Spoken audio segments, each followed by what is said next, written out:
mashq etayotgan odam, tasavvur qiling, 300 kilolik odam.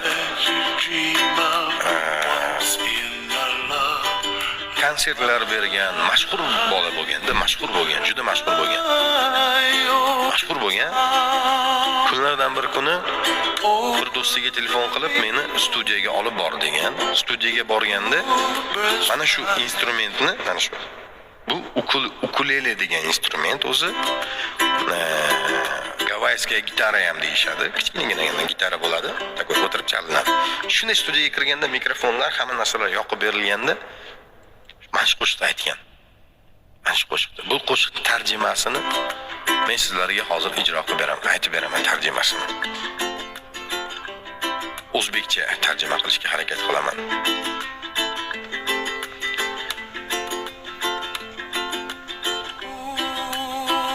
Menda deyapti faqat. So'z yo'q. Просто deyapti. Yana deyapti. Buni nimaga tarjima qilyapti demanglar-da. Qani ketdi.